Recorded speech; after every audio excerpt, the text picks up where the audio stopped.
ছাত্র জনতার গণ অভ্যুত্থানের মুখে গতকাল প্রধানমন্ত্রীর পদ থেকে পদত্যাগ করে দেশ ছেড়েছেন শেখ হাসিনা। এছাড়াও দেশ ছেড়েছেন আওয়ামী লীগের অনেক নেতাকর্মীরা। তবে খবর পাওয়া যাচ্ছিল না সাবেক তথ্য ও যোগাযোগ প্রযুক্তি প্রতিমন্ত্রী জুনায়েদ আহমেদ পলকের।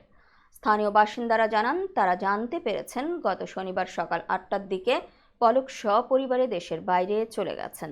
তবে পলকের খুব কাছের কয়েকজন নাম প্রকাশ না করার শর্তে বলেন, পলক দেশেই নিরাপদে আছে। কিন্তু অবশেষে জানা গেছে আসল খবর। মঙ্গলবার দুপুরের দিকে বিমানবন্দরে আটক হয়েছেন পলক। বিমানবন্দর সূত্র জানিয়েছে, ভারতের রাজধানী নয়াদিল্লির যাওয়ার উদ্দেশ্যে তিনি বিমানবন্দরে গিয়েছিলেন। এদিকে নোয়াখালীর কোম্পানিগঞ্জে আওয়ামী লীগের সাধারণ সম্পাদক ওবায়দুল কাদেরের বাড়িতে অগ্নিসংযোগ ও ভাঙচুর করেছেন স্থানীয় বিক্ষুব্ধ জনতা।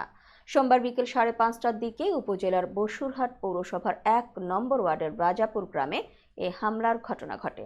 স্থানীয় সূত্রে জানা যায়, বিকেল 5:30টার দিকে শেখ হাসিনার পদত্যাগের খবর পেয়ে আন্দোলনকারীরা তার বাড়িতে হামলা চালায়। তবে ওই সময় তার বাসভবন বন্ধ ছিল।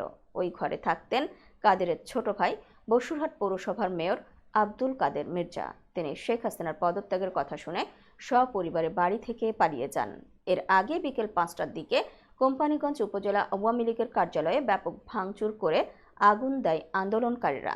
এছাড়াও অসংখ্য নিরীহ মানুষকে হত্যার জেরে কোম্পানিগঞ্জে প্রায় শতাধিক আওয়ামী লীগের নেতাকর্মীর বাড়িতে হামলা, ভাঙচুর ও অগ্নিসংযোগ করে নিজেদের ক্ষোভ প্রকাশ করেন স্থানীয় জনতা।